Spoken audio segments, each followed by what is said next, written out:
Now we discuss the main method, simplex method, which developed by George Dantjik in 1947. Is the first technique which was search in invented in OR optimization technique is called simplex method. Simplex method. Simplex method. This is the first technique search by George Dantzig जो US के air force के अधिकारी थे 1947 में। ये पहली technique थी जिससे हम इसे यूज़ करते हैं। जैसे हमारे पास कोई भी क्वेश्चन, मैंने कहा 2x2 का कोई भी क्वेश्चन उसे हम सिंपल ग्राफ से सॉल्व कर सकते हैं। इफ़ अगर क्वेश्चन 3x3 का है तो हमें सिंपलेक्स मेथड ही अप्लाई करना पड़ता है। अगर आप एक सिंपलेक्स मेथड सही से पढ़ लेंगे तो आगे की 2.5 यूनिट इस सिंपलेक्स मेथड पर डिपेंड करती है। जैसे हमारे पास क्वेश्चन है minimize Z is equal to x1 minus 3x2 plus 2x3, ये ऑब्जेक्टिव फंक्शन हो गया। और कांस्टेंट क्या है हमारे पास 3x1 minus x2 plus 3x3 less than 7 minus 2x1 plus 4x2 12 minus 4x1 plus 3x2 plus 8x3 less than 10 x1 x2 x3 non negative restriction. ये question में ज़रूर होना चाहिए, इस पॉइंट को ज़रूर याद रखिएगा, ये क्वेश्चन ज़रूर होना चाहिए। अब जैसे क्वेश्चन को हम माइनस से मल्टीप्लिकेशन करके मिनिमम को मैक्सिमम कर सकते हैं। जैसे अगर हम इसे माइनस से मल्टीप्लिकेशन कर दें तो ये हमारा क्वेश्चन हो जाएगा maximum Z is equal to minus minimum Z is equal to minus x1 plus 3x2 minus 2x3। अब हमारा ऑब्जेक्टिव फंक्शन क्या हो गया, ये हो गया मैक्सिमम। मैक्सिमम के साथ ये कांस्टेंट ठीक है, मिनिमम के साथ हमारा कांस्टेंट ग्रेटर देन का अच्छा लगता है। अब यहाँ पे दो चीज़ इंट्रोड्यूस होती है आपका, स्लैक वेरिएबल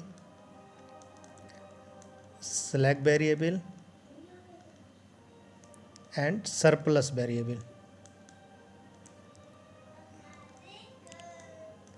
स्लैक वेरिएबल और surplus variable both are positive quantity, but slack variable add होता है, सब्सट्रैक्ट वेरिएबल हमारा सब्सट्रैक्ट होता है, सरप्लस वेरिएबल हमारा सब्सट्रैक्ट होता है। ये चीज़ क्यों यूज़ करते हैं, इक्वेशन को बैलेंस करने के लिए। अब मैं कहता हूँ ये इक्वेशन हमारा जो कांस्टेंट है ये कैनोनिकल फॉर्म में है, इसको हम जब सिंपलेक्स मेथड में सॉल्व करेंगे तो यहाँ पे इसकी जगह इक्वल का मार्क आना चाहिए। इक्वल का मार्क मीन्स क्या हो गया, स्टैंडर्ड फॉर्म में। इसको स्टैंडर्ड फॉर्म में चेंज करने के लिए जैसे हमारी पहली इक्वेशन है 3x1 minus x2 plus 3x3, यहाँ पे मार्क किस तरह का है, लेस देन इक्वल टू का। तो यहाँ पे क्या जुड़ेगा हमारा, स्लैक वेरिएबल। तो स्लैक वेरिएबल हम कुछ भी मान सकते हैं, s1 मान सकते हैं। हम लास्ट वाली क्वांटिटी देख लेते हैं x3, तो हमने यहाँ पे x4 मान लिया इज इक्वल टू 7। अब यहाँ इज इक्वल टू के इधर 7 आया, डायरेक्ट हम नहीं कर सकते, अगर डायरेक्ट करोगे तो इक्वेशन बैलेंस नहीं रहेगी। अब दूसरी वाली इक्वेशन है जैसे minus 2x1 plus 4x2 plus x5, यहाँ हमने क्या माना x4 x5। हम क्या कहते हैं यूनिट वेक्टर, हमें सिंपलेक्स मेथड के अंदर इस तरह का यूनिट वेक्टर बनाना होता है। यूनिट वेक्टर तभी बन पाएगा जब इसे हम x4 मानेंगे, इसे x5 मानेंगे, इसे x6 मानेंगे। तो अभी हमने क्या माना x4 x5, नेक्स्ट वाले में x6 मानेंगे। ये हमारे क्या कहलाते हैं, स्लैक वेरिएबल। डिफरेंट बुक में आप किसी में S1 यूज़ किया गया, S1 S2 S3, आप यहाँ पे x4 x5 x6 ले रहे हैं। अब लास्ट इक्वेशन क्या है, minus 4x1 plus 3x2 plus 8x3 plus x6। जो लास्ट वाला हमने स्लैक वेरिएबल, ये सब क्या है हमारे, ये तीनों जो आपने यूज़ करे हैं ये क्या हैं, स्लैक वेरिएबल।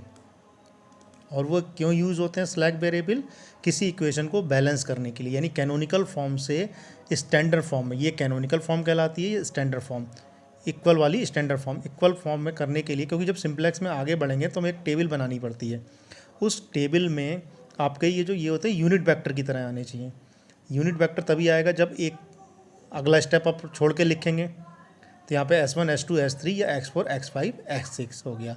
तो पहला काम सिंपलेक्स में ये करते हैं, जैसे मैक्सिमाइज के साथ हमारा ये मार्क सही है, मिनिमाइज के साथ ग्रेटर देन का सही है।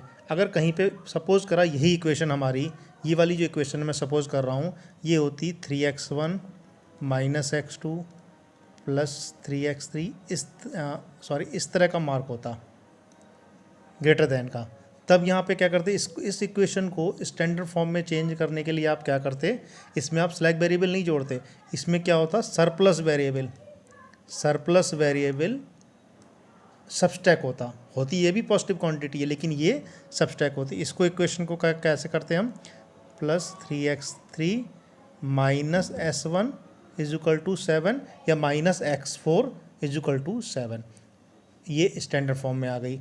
इसी तरह हर इक्वेशन में आपको देखना है, अगर मार्क आपका इस तरह का है तो यहाँ पे स्लैक वेरिएबल जुड़ेगा, अगर मार्क इस तरह का है तो आपका सरप्लस वेरिएबल घटेगा, माइनस होगा, सबस्ट्रैक होगा। तो ये चीज़ आपको बिल्कुल अपने माइंड में क्लियर करनी है। इक्वेशन को स्टैंडर्ड फॉर्म में बनाने के लिए डायरेक्ट नहीं बनानी है आपको, सबसे पहले आपको स्लैक और सरप्लस वेरिएबल से इंट्रोड्यूस करना पड़ेगा, उसके बाद इस क्वेश्चन को करेंगे। यहाँ पे आप इजीली, जैसे मिनिमाइज था और ये आपका लेस देन था, तो यहाँ पे मैंने इसको माइनस से मल्टीप्लिकेशन करके मैक्सिमम में चेंज कर लिया। ये सब इक्वेशन हम अपने अकॉर्डिंग चेंज कर सकते हैं। अगर माइनस से इस इक्वेशन को मल्टीप्लिकेशन कर दें तो सारे चेंज ऐसे हो जाएंगे, ये -10 हो जाएगा। और एक चीज़ और आपको देखनी है, यहाँ पे यूनिट वेक्टर बनना चाहिए, ये चीज़ आपका, यानी इक्वल के इधर +1 ही आने चाहिए। +1 कब आएंगे, जब सेलेक्ट वेरिएबल बनता है। सरप्लस में आपका यहाँ पे क्या आ जाएगा, जैसे -s1 आ गया, तो सिंप्लेक्स के हिसाब से जब आप मॉडिफिकेशन कर रहे हैं, स्टैंडर्ड में तो सही है, लेकिन इसमें सिंप्लेक्स नहीं अप्लाई होगा।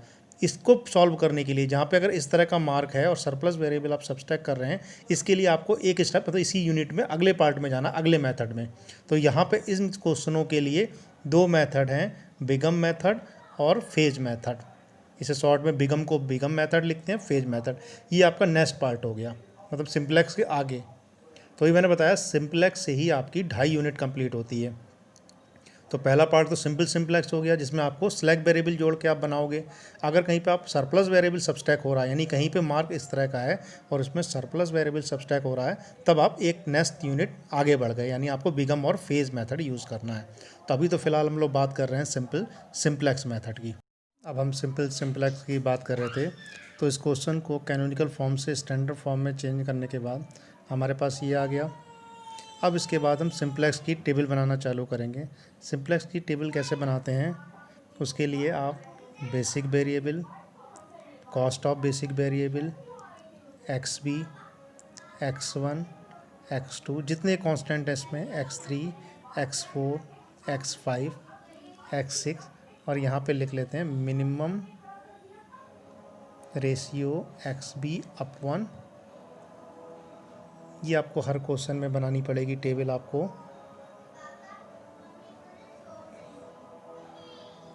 अब यहाँ पे बेसिक वेरिएबल कौन से हैं,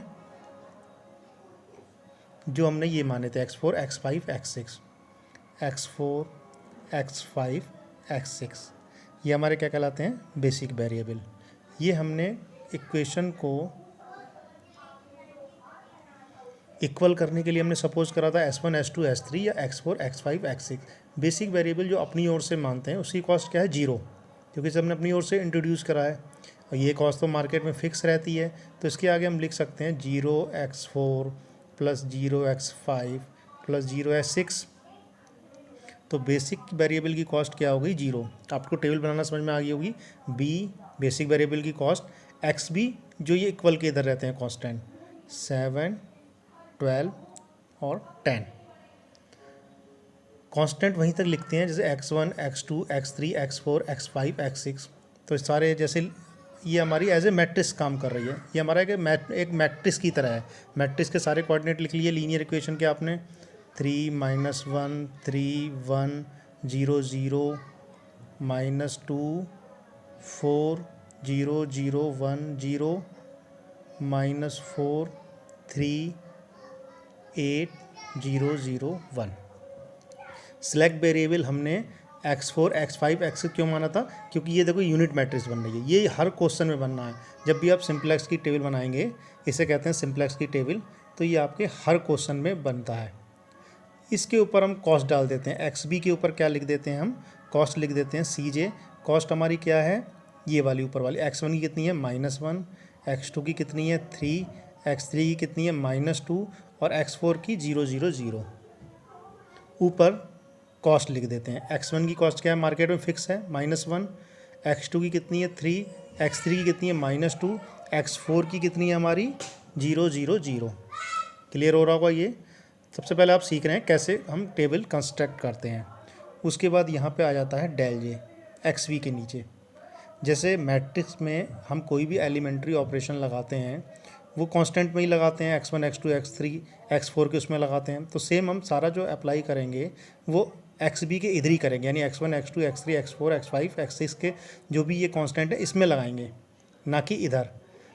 अब जैसे डेल जे कैसे निकालते हैं, मेन चीज़ होता है डेल जे निकालना। मेन जो आपका सिंपलेक्स टेबल है इस तरह बनाने के बाद आपको डेल जे निकालना आना चाहिए। डेल जे कैसे निकालते हैं, सी बी इंटू एक्स जे, सी बी इंटू एक्स जे माइनस सी जे। अब जैसे सी बी इंटू एक्स जे, मैं आपको डेल जे निकालना बताना चाह रहा था। डेल जे मेन पॉइंट होता है सिंपलेक्स मेथड में, क्या होता है सी बी इंटू एक्स जे माइनस सी जे, यानी इस पूरी सी बी की मल्टीप्लिकेशन एक्स जे यानी पहले x1 में होगी, जे की वैल्यू जब 1 होगी तो x1 में होगी, जे की वैल्यू 2 होगी तो x2 में होगी। तो पहले के लिए क्या निकाला, सी बी इंटू एक्स जे, यानी सी बी की इस पूरी सी बी की मल्टीप्लिकेशन x1 में होगी और इसके बीच में प्लस का मार्क्स होगा। कैसे, 0 into 3 plus 0 into -2 plus 0 into -4 minus C J -1, यानी पहली वाली रो में 1 कैसे आ रहा है, ये सब क्या हो गए 0, माइनस माइनस ये प्लस हो जाएगा, ये क्या हो गया +1। तो यहाँ डेल जे क्या आया हमारा +1। इसी तरह अगर आप C B into X two X J की वैल्यू क्या है आपकी 1 2 3 4 5 6 तक जाएगी जे की वैल्यू, तो C B into X J 0 into 1 plus 0 into 4 plus 0 into 3 -3, तो यहाँ क्या आ गया आपका -3। C B into X three की पूरी सी बी मल्टीप्लिकेशन होगी, हर एलिमेंट के बीच में प्लस का मार्क है, जैसे 0 into 3 plus 0 into 0 0 into 8 -2 minus minus फिर +2 हो जाएगा ये 2, फिर ये सी बी इंटू x4 0 हो जाएगा -0 0 0 0। अब आपको ये डेल जे समझ में आ रहा होगा, मैं एक बार और रिपीट कर देता हूँ डेल जे कैसे निकालते हैं। सी बी इंटू एक्स जे माइनस सी जे, सी बी इंटू एक्स जे माइनस सी जे, यानी ये जो कॉस्ट है सी बी बेसिक वेरिएबल की, इसकी मल्टीप्लिकेशन करते हैं पहले x1 में, पूरे x1 के हर एलिमेंट में होगी अलग अलग, बीच में प्लस मार्क्स है 0 इंटू 3, जैसे बताया 0 into 3 plus 0 into -2 plus 0 into -4 minus C J, minus already था तो -1 तो +1 हो गया। इसी तरह सी वी की x2 में करेंगे, x3 में करेंगे, x4 में करेंगे। सिंपलेक्स मेथड में होता क्या है, जब ये हमारे डेल जे सारे पॉजिटिव आते हैं, जब ये हमारे डेल जे सारे पॉजिटिव आते हैं तब यहाँ पे जो भी एक्स वी के अंदर होता है वो हमारा आंसर हो जाता है। हमें यही तो वैल्यू निकालनी है x1 x2 x3 x4 x5 x6 की। वो कैसे निकालते हैं सिंपलेक्स में, जब हमारा डेल जे पॉजिटिव आ जाता है। जब हमारा डेल जे पॉजिटिव होता है तो सीधे हम ये वैल्यू जो यहाँ आती है वो उसको उठा के इसमें रख के मल्टीप्लिकेशन करके आंसर निकाल देते हैं। बट अभी हमारा माइनस आ गया, माइनस साइन का मतलब क्या है, ये हमारा इटीरेशन फर्स्ट था, ये इटीरेशन फर्स्ट था। अब हमें फिर सेकंड टेबल बनानी पड़ेगी, और सेकंड टेबल बनाने के लिए इसमें से एक एलिमेंट बाहर जाएगा, एक रो बाहर जाएगी, एक कॉलम बाहर जाएगा, एक रो फिर अंदर आएगी। कैसे आएगा, जैसे सबसे अधिक -3 है तो यानी ये हमारा इन होगा। नेक्स्ट टेबल में ये हमारा x2 इनमें से किसी एक की जगह आएगा। जो बेसिक वेरिएबल हमने सपोज करे थे सिलेक्ट वेरिएबल, उनमें से किसी एक की जगह x2 आएगा, क्योंकि यहाँ -3 था, ये माइनस नहीं होना चाहिए था, ये प्लस होता तो हमारा आंसर मिल जाता। अब सपोज़ किया है -3 है, अगर कहीं पे -8 होता, -8, तो हम इन उसे करते जो सबसे अधिक मैक्सिमम माइनस होता है उसे करते। फिलहाल तो एक ही माइनस मिला है तो हमने ईजिली कह दिया कि ये इन होगा। अगर -3 से बड़ा मैक्सिमम माइनस कोई और मिल जाता, -5 -4, तो फिर हम उसे इन करते, यानी वो रो हमारी इन होती। यहाँ पे -3 अकेला है तो इसलिए हमने कह दिया -3 इन होगा। -3 इन का मतलब नेक्स्ट टेबल जब भी हम बनाएंगे बी सी बी, सेम वैसी प्रोसेस से बनाएंगे, B C B X B x1 x2 x3 x4 x5 x6, और लास्ट में क्या बनाते हैं, मिनिमम रेशियो XB/1। इसके नीचे देखो मैंने खाली छोड़ रखा था XB के नीचे, यानी किससे डिवाइड करेंगे। ये अंदर हो रहा है, ये x4 x5 x6 यानी x2 इनमें से किसी एक की जगह आएगा। वो पता कैसे चलता है, हम x2 से जो हमारी मैक्सिमम निगेटिव होती है उससे xb को डिवाइड करते हैं। अब हमें पता चला यहाँ xb के नीचे क्या रखना है, x2 लास्ट में। xb हमारा कितना है 7, x2 कितना है माइनस। माइनस को जो निगेटिव होता है उसे नील छोड़ देते हैं, जो प्योर वैल्यू होती है इंटीजर में हम उसे ही रखते हैं। 12/4 कितना हो गया, 12/4 यानी 3। 10/3 कितना हो गया, 3 पॉइंट समथिंग 33। अब यहाँ क्या लिखा है, मिनिमम रेशियो। मिनिमम रेशियो क्या हो गया हमारा, नेगेटिव वाले को ऐसे ही छोड़ देते हैं। एक बार और मैं क्लियर कर रहा हूँ, मिनिमम रेशियो की टेबल में अगर नेगेटिव, इनफाइनाइट इस तरह की चीज़ें आ रही हैं उसे ऐसे ही छोड़ देते हैं। हमें केवल प्योर इंटीजर की वैल्यू चाहिए होती है। जैसे प्योर इंटीजर हमारा 12 से 4 आराम से डिवाइड हो रहा है, 3 आ रहा है, 10 से 3 डिवाइड हो रहा है, 3/3। इनमें से मिनिमम कौन सा, -3। अब हमें पता चल गया आउट कौन सा होगा, ये, यानी x2 जो टेबल में घुस रहा था वो किसकी जगह आएगा, x5 की जगह। x2 जो हमारा इन हो रहा था और निकल कौन सा रहा है हमारा, x5। क्यों निकल रहा है, क्योंकि मिनिमम रेशियो में सेकंड वाली रो ही हमारी सबसे मिनिमम आ रही है। ये चीज़ क्लियर हो रही होगी आप लोग को, एक आध बार प्रैक्टिस करेंगे तो आप लोग को और क्लियर होगा। अब सेकंड टेबल हम बनाने लगेंगे तो यहाँ पे क्या होगा, x2 हमारा किसकी जगह क्या आएगा, अब क्लियर हो गया, x5 की जगह। अगर ये मिनिमम होती है, ये मिनिमम होती, ये सपोज के लिए 2 आती, तो x2 हमारा किसकी जगह आता है, x6 की जगह। अब यहाँ पे क्या हो गया, b के नीचे क्या आएगा, x4, x5 की जगह x2, s6। फिर सेम टेबल ऐसी ही बनेगी। ये काम जब तक चलता है जब तक कि हमारा ये डेल जे पूरा पॉजिटिव ना आ जाए। जिस समय डेल जे पॉजिटिव आ जाता है उस समय एक्स वी के नीचे जो भी होता है वो हमारा आंसर आ जाता है। सारा काम हमें फिर से वैसे ही करना पड़ेगा जो हमने पहले करा था। सी बी के ऊपर कॉस्ट आ जाएगी, ये मार्केट में फिक्स रहती है, इसी की हेल्प से हमारा डेल जे निकलता है। अब x4 की वैल्यू हमारी कितनी थी, अब मेन चीज़ आती है।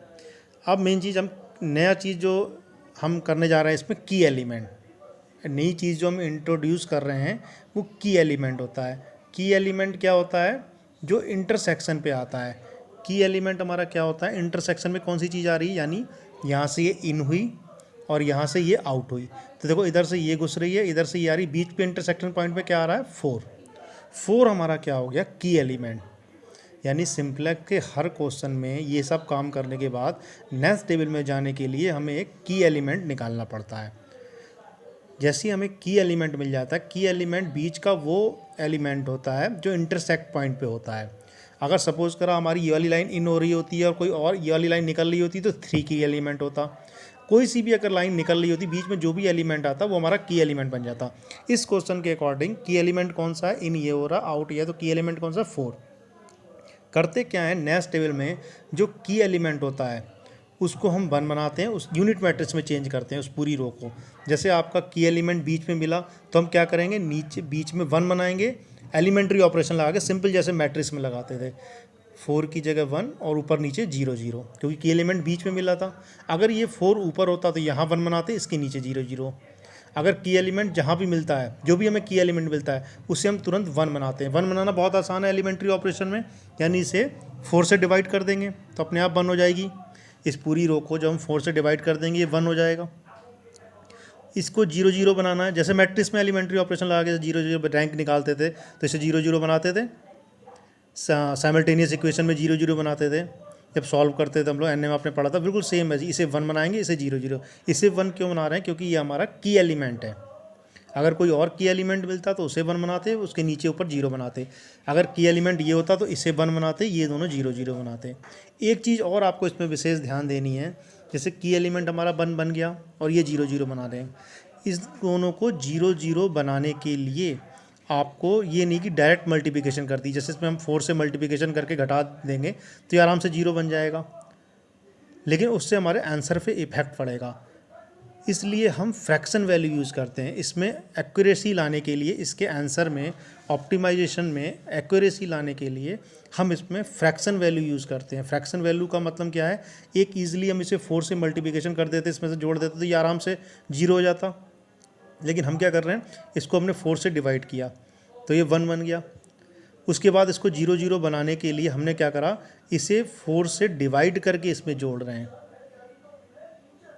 4 से डिवाइड करने के बाद इसे जोड़ रहे हैं। अब जैसे नीचे यहाँ 0 बनाने के लिए हम क्या करेंगे, इसको x6 में से इसको हम 3/4 से x6 माइनस 3/4 x5 कर देंगे, तो 4 से 4 कट जाएगा।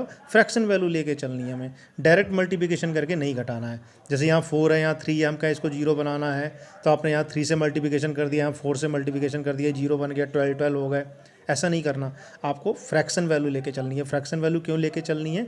जिससे आपका आंसर में एक्यूरेसी आए। अब जैसे इसको तो हम 1 बनाएंगे, इसको जब 1 बनाएंगे, बीच वाला क्या हो गया हमारा 0, 3 माइनस 1/2, 1 0 0 1/4 0। बीच वाले को 1 बनाना था। अब ऊपर वाले को बनाने के लिए, ऊपर वाले को 0 बनाने के लिए हमने क्या करा, 4 से इसे डिवाइड करके तब जोड़ा है। 4 से देखो पहले एलिमेंट को डिवाइड करेंगे, कॉस्ट में कोई कॉस्ट में नहीं छू सकते, केवल एक्स बी के इधर चलेंगे क्योंकि तो फिक्स होती है, इसमें कोई मल्टीप्लिकेशन नहीं करना। ये पॉइंट आप क्लियर कर लेना, कॉस्ट में कोई भी, ये मार्केट रेट में फिक्स होती है, इसमें कोई मल्टीप्लिकेशन नहीं करेंगे। सारा मल्टीप्लिकेशन एक्स वी के इधर करेंगे, एक्स वी के इधर। और ये सब काम करने के बाद तब फ्रेश टेबल बनाएंगे। भले ही से रफ काम में करना आपको, ये नहीं कि पहले आपने 1 बना दिया उसके बाद 0 बना रहे हैं, सब एक साथ करेंगे। यहाँ पे क्या हो गया 0, इसे 4 से डिवाइड किया, 4 से डिवाइड करेंगे, यहाँ पे 4 से डिवाइड करेंगे, इसमें जोड़ेंगे तभी तो ये 0 बनेगा। तो यानी इसे 4 से डिवाइड करके इसे जोड़ेंगे तो यहाँ क्या हो जाएगा 10। यहाँ इसे 4 से डिवाइड करेंगे, क्या हो जाएगा 1/2। 3 माइनस 1/2 जोड़ेंगे तो ये क्या हो जाएगा 5/2। यहाँ क्या हो जाएगा, अब ये 0 बनेगा। 4 से डिवाइड करके इसमें जोड़ेंगे, तो इसी को लेके चले थे हम 4 से डिवाइड करके। और यहाँ क्या हो जाएगा 3, ये 1, क्योंकि जी उससे मल्टीप्लिकेशन करके डिवाइड करेंगे, ये हो जाएगा 1/4 जोड़ने पे, और ये आपका 0। नीचे वाले में क्या करेंगे, नीचे वाले में करने के लिए आप क्या करेंगे, आप x6 minus 3/4 x5 fraction value लेके चले। यानी x6 में से अगर इसे 3/4 से मल्टीप्लिकेशन करके सब्सट्रैक्ट कर देंगे तो ये आराम से 0 बन जाएगा हमारा नीचे वाला x6। तो ये बताने की कोशिश करी थी, जब भी हमें की एलिमेंट, मैं एक बार और बता दे रहा हूँ दोबारा, जब भी हमें की एलिमेंट मिल जा रहा है तो की एलिमेंट को 1 बनाएंगे, उसके ऊपर कोई या नीचे कोई भी एलिमेंट है उसे 0 0 बनाएंगे। अगर की एलिमेंट हमारा ऊपर मिल रहा है तो ऊपर 1 बनाएंगे, उसके नीचे एज ए यूनिट मैट्रिक्स बनाने की कोशिश करेंगे। यूनिट मैट्रिक्स में क्या होता है, एक जगह 1 होता है, उसके नीचे डायगोनल में 0 0 होते हैं। तो सेम काम हम उसमें करना चालू करेंगे। तो यहाँ पे की एलिमेंट हमारा 4 था, तो ऊपर नीचे 0 0 बनाएगा। एक बार और मैं again I tell you clear that when we got key element, after getting the key element we make the key element into elementary 1, unit member बनाएंगे उसे 1, और उसके ऊपर नीचे अप एंड डाउन में हम 0 0 बनाएंगे। और बनाएंगे कैसे, ये भी तय है फ्रैक्शन वैल्यू से। डायरेक्टली कोई मल्टीप्लिकेशन नहीं करेंगे। अगर हम डायरेक्टली मल्टीप्लिकेशन करेंगे तो हमारे आंसर पे इफेक्ट पड़ेगा। तो इसलिए जितनी फ्रैक्शन वैल्यू लेके चलेंगे उतनी एक्यूरेसी आएगी। इसलिए हमने डायरेक्ट यहाँ 4, अगर हम चाहते हैं 4 से मल्टीप्लिकेशन करके इसमें जोड़ देते तो ये 0 हो जाता आराम से, ये 1, ये तो 0 हो जाता। लेकिन हमने क्या करा, हमने पहले से 4 से डिवाइड करा, उसके बाद यहाँ 0 बनाया है। इसी तरह नीचे हमने क्या करा, यहाँ पे 0 बनाने के लिए हमने क्या करा, 3 में से 3/4 सब्सट्रैक्ट किया है, तब ये 0 बनाया। यानी हमने एज ए फ्रैक्शन वैल्यू लेके चला, जैसे मैंने ये बताया था। और जो भी एलिमेंट्री ऑपरेशन लगना है, एक बार और बता दे रहा हूँ, वो एक्स बी के इधर लगना है, मतलब एक्स बी के इधर लगना है, एक्स बी इंक्लूडेड लेके इधर लगना है। कॉस्ट हमारी ये मार्केट में फिक्स होती है, इसमें कोई मल्टीप्लिकेशन नहीं करना है। ये चीज़ आप जान लीजिए, ये क्लियर कर लीजिए। उसके बाद जैसे मैंने आपको बताया था, ये 1 और ये 0, इसको 4 से डिवाइड कर दिया था तो ये 1 बन गया था, ऊपर फ्रैक्शन वैल्यू से 0 बन गया था। नीचे x6 माइनस 3/4 से इसको हम बना रहे हैं, तो ये क्या हो गया 10 3, ये आपका 1 हो गया। ये क्या हो गया माइनस 5/2 हो गया, ये 0, ये 8, ये 0, माइनस 3/4 और ये 1।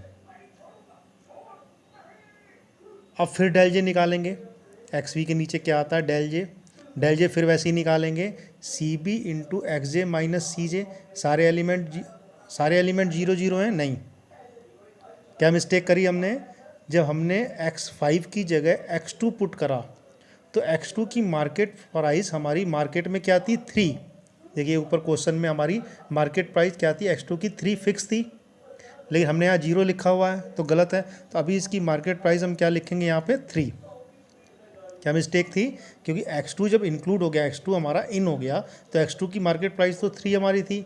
ये x4 x5 की कॉस्ट 0 थी, x2 की कॉस्ट तो 3 थी, तो यहाँ पे हमें 3 लिखना पड़ा, यहाँ पे 3 हो गया।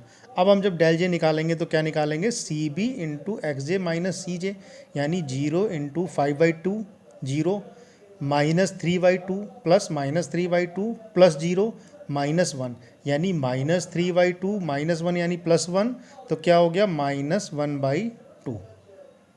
एक बार और बता दें, डेल जे निकालना सी बी इंटू एक्स जे, यानी एक्स जे x1 के सारे एलिमेंट, बीच में किसका मार्क्स है, प्लस का, 0 into 5/2 plus 3 into -1/2 plus 0 into -5/2 -1, तो कितना आ गया -1/2।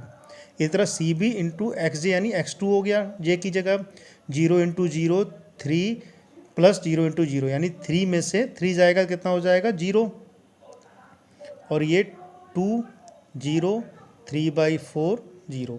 अगर ये डेल जे सारे पॉजिटिव आ जाते तो हम यहाँ पे जो भी एक्स वी के अंदर होता वो हमारा आंसर हो जाता। यानी उसका मतलब क्या होता, जो भी होता कि जैसे हम सपोज़ कर लें कि हमारा अगर ये सारे डेल जे पॉजिटिव आ गए तो यहाँ पे एक्स वी के अंदर जो भी होता आंसर हो जाता। यानी सपोज़ कर लिया हमारे पास कोई सुनार का ही क्वेश्चन था, वो सोना चांदी तांबा बनाता था, तो हम उससे कह देते कि तुम केवल चांदी ही बनाओ, इतने सोना और इसकी बनाने की जरूरत नहीं, तभी तुम मैक्सिमम पहुँच जाओगे। कहने का मतलब ये था हमारा कि जो भी वैल्यू अगर डेल जे पॉजिटिव हो जाती है तो एक्स वी के नीचे जो भी वैल्यू आती है वो उठा के यहाँ पे पुट कर देते, उसमें हमें मैक्सिमम प्रॉफिट हो जाता, ऑप्टिमम सॉल्यूशन मिल जाता। लेकिन फिर हमारा अभी डेल जे फिर निगेटिव आ गया, तो अब क्लियर है, अब कौन सा इन होगा, ये इन होगा, और यहाँ पे मिनिमम एक्स वी के नीचे जो हमने जगह खाली छोड़ रखी थी, अब क्या आ जाएगा x1, क्योंकि x1 वाला माइनस है, जो भी मैक्सिमम माइनस मिलता है वो इन होता है। अब यहाँ पे X V into x1, X V into x1 हमारा कितना हो गया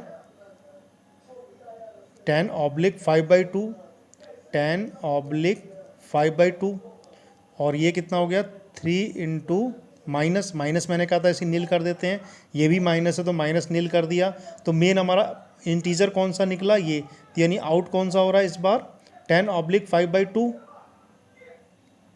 तो हमारा मेन इंटीजर कौन सा हो गया 10/5/2, यानी एक ही इंटीजर था, यही बाहर निकला क्योंकि ये निगेटिव था, निगेटिव से भाग करते हैं तो उसको मैंने क्या कहा इनफाइनाइट, और निगेटिव को नील छोड़ देते हैं। तो यानी अब हमारा क्लियर हो गया कि इनमें x4 x2 x6 की जगह एंटर कौन सा करेगा x1 अंदर घुस रहा है, और बाहर कौन सा निकल रहा है जो मिनिमम रेशियो है, मिनिमम रेशियो कौन सा है x4। यानी अब हमारा x1 किसकी जगह आएगा x4 की जगह, और की एलिमेंट हमारा क्या बनना है 5/2। क्लियर हो रहा है ये। अब हमारा की एलिमेंट क्या हुआ आपका 5/2। सेम वैसे ही क्वेश्चन करेंगे, एक टेबल और बनाएंगे क्योंकि अभी हमारा डेल जे पॉजिटिव नहीं आया था, उस एक टेबल और बनाने में हम क्या करेंगे, यहाँ पे की एलिमेंट को 1 बनाएंगे और ये 0 0 बनाएंगे, ये 1 और ये 0 0। इसके लिए अब हम क्या करेंगे, नई टेबल बनाएंगे बिल्कुल सेम ऐसे ही, B C B X B x1 x2 x3 x4 x5 s6, x4 की जगह क्या आ गया हमारा x1 x2 x6। अब x1 की कॉस्ट लिखेंगे, फिर वो दोबारा गलती नहीं करेंगे। x1 की कॉस्ट मार्केट में क्या है हमारी -1, x1 की कॉस्ट क्या है -1, तो यहाँ क्या आएगा -130। अब हमें इसे 1 बनाना था, तो यानी 2/5 से इसे मल्टीप्लिकेशन कर देंगे। जब 2/5 से इसे मल्टीप्लिकेशन कर देंगे तो इसमें करेंगे तो ये तो 0 हो जाएगा, इसमें करेंगे तो क्या होगा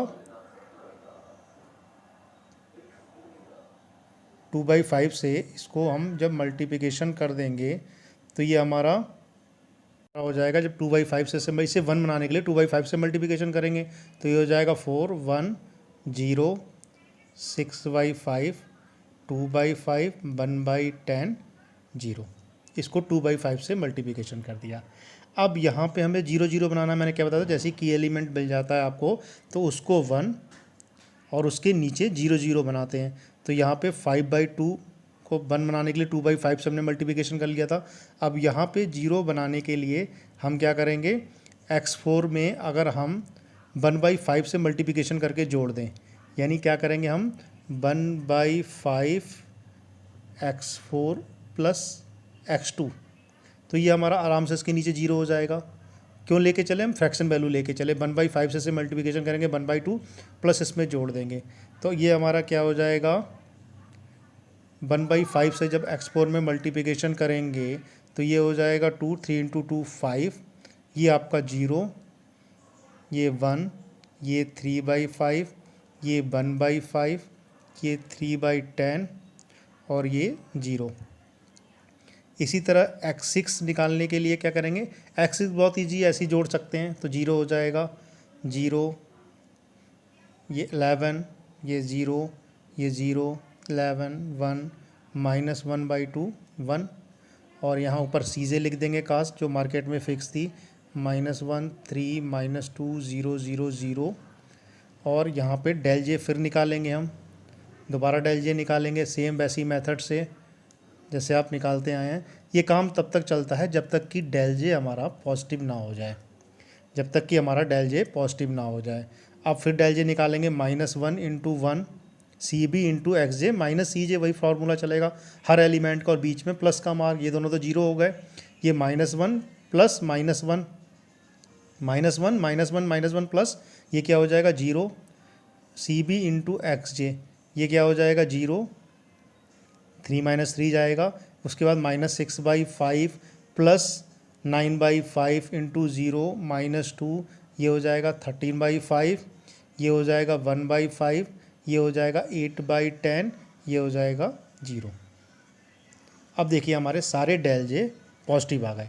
अब हम यहीं पे रुक जाएंगे क्योंकि यहाँ पे हमारे सारे डेल जे पॉजिटिव आ गए। तो अब हमें लास्ट में जो मिनिमम रेशियो वाली टेबल बनाते थे उसे बनाने की कोई ज़रूरत नहीं है क्योंकि हमारा आंसर अब आ चुका है, डेल जे हमारे सारे पॉजिटिव आ चुके हैं। अब XB में जो भी है, यहाँ पे जो भी वैल्यू है वो उठा के हम जेड में रख देंगे, वही हमारा आंसर हो जाएगा। जैसे XB में जैसे हमारा मैक्सिमम जेड क्या था, अब हमारे पास क्या आ गया, x1 = 4, x2 = 5, x3 = 0।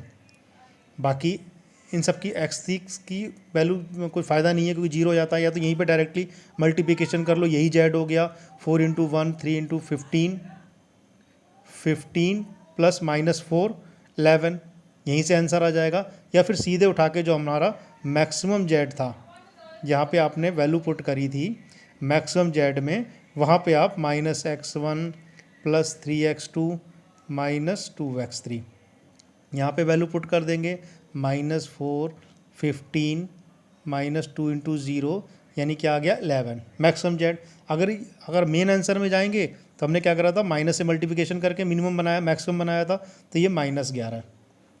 अगर मैक्सिमम में प्लस है तो मिनिमम में माइनस है, मिनिमम में अगर प्लस है तो मैक्सिमम में चेंज करना है तो माइनस से मल्टीप्लिकेशन कर लेंगे। तो इस क्वेश्चन का आंसर क्या हो गया, -11 और मैक्सिमम में 11। ये आपका सिंप्लेक्स मेथड है।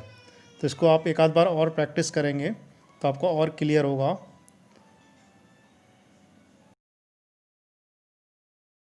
की बात कर रहे थे तो इस क्वेश्चन को कैनोनिकल बनाना समझ में आ गई होगी। बी बेसिक वेरिएबल की कॉस्ट, एक्स हमारा एक मैट्रिक्स की तरह डाल देते हैं, मैट्रिक्स के सारे कोऑर्डिनेट लिख लिए, लीनियर कॉस्ट लिख देते हैं, उसके बाद यहाँ पे आ जाता है डेल जे XV के नीचे 2 3 जैसे मैट्रिक्स में क्या एक एलिमेंट बाहर जाएगा, एक रो बाहर जाएगी, एक कॉलम बाहर जाएगा, एक रो फिर अंदर आएगी। कैसे आए, उससे XB को डिवाइड करते हैं। इजीली हम इसे 4 से मल्टीप्लिकेशन कर देते हैं, 4 x5 आराम से, तो 0 या 4 कट जाएगा। फ्रैक्शन वैल्यू लेके हमें की एलिमेंट डायरेक्ट मल्टीप्लिकेशन में क्या होता है, एक जगह 1 होता है, उसके नीचे की एलिमेंट हमारा 4 था तो ऊपर नीचे 0 0 बनाएंगे, यूनिट मेंबर बनाएंगे उसे 1 एक बार, और उसके ऊपर नीचे अप एंड डाउन में हम 0 0 बनाएंगे। और बनाएंगे कैसे, अगर हम डायरेक्टली वैल्यू लेके चलेंगे तो हमारे आंसर पे इफेक्ट पड़ेगा, इसलिए हमने डायरेक्ट यहाँ करा। अगर हम पहले से 4 से मल्टीप्लिकेशन करके इसमें बाद यहाँ 0 इंक्लूडेड लेके इधर लगना है। इसी तरह नीचे हमने कॉस्ट क्या करा, हमारी ये मार्केट वन में और फिक्स ये होती है, 0 इसको 4 से डिवाइड कर दिया था तो ये 1 बन गया था, ऊपर फ्रैक्शन वैल्यू 1 हो गया था, ये क्या हो गया माइनस, फिर वैसे ही निकालेंगे CB इंटू एक्स जे करी हमने सारे एलिमेंट x5 की जगह। देखिए ऊपर क्वेश्चन में हमारी मार्केट प्राइस क्या थी, मार्केट प्राइस x2 की मार्केट प्राइस, लेकिन हमने यहाँ 0 लिखा हुआ है तो गलत है। x5 की कॉस्ट 0 प्लस माइनस 3/2 प्लस 0, बीच में किसका मार्क्स है प्लस का, 0 इंटू 5/2 यानी x2 हो गया, प्लस ये की जगह 3 0 इंटू 0 जैसे हम सपोज कर लें कि हमारा यानी अगर ये सारे डेल जे पॉजिटिव आ गए कि तुम तो यहाँ पे चांदी ही के अंदर इतने, और यहाँ पे मिनिमम एक्स की बनाने जो हमने तभी तुम मैक्सिमम कर लेते, क्या आ जाएगा, ये भी माइनस है तो माइनस नील कर दिया, x1 वाला माइनस, हमारा मेन इंटीजर कौन सा हो गया 10/5 नेगेटिव से भाग करते हैं तो उसको मैंने क्या कहा इनफाइनाइट, और इसकी जगह नेगेटिव को करेगा छोड़ देते हैं x1 यानी अंदर घुस रहा है, अब हमारा और बाहर कौन सा निकल आएगा x4 की जगह।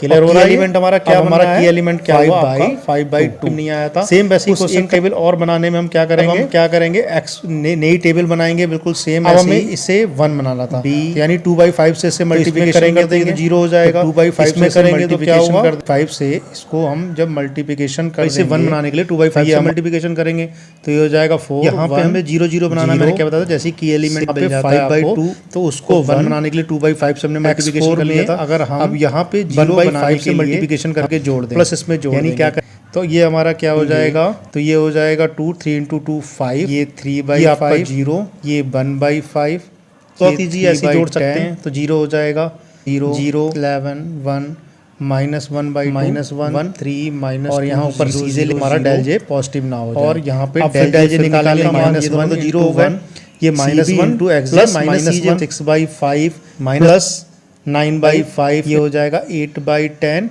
ये हम रेशियो वाली टेबल बनाते थे, उसे बनाने की कोई जरूरत नहीं है। देखिए क्योंकि हमारा जैसे हमारा मैक्सिमम जेड गया था, हमारे पास क्या आ गया, कोई फायदा नहीं है क्योंकि 0 जाता है, या तो यहीं पे डायरेक्टली यहीं से आंसर आ जाएगा कर लो, या फिर सीधे उठा के जो हमारा 4 मैक्सिमम जेड पुट कर देंगे, यहाँ पे -4 जेड 50। अगर मेन आंसर में जाएंगे तो हमने क्या करा था, माइनस से मल्टीप्लिकेशन करके मिनिमम चेंज करना था, माइनस से मल्टीप्लिकेशन। तो ये एक आध बार और प्रैक्टिस करेंगे, क्वेश्चन का आंसर क्या हो गया और क्लियर होगा।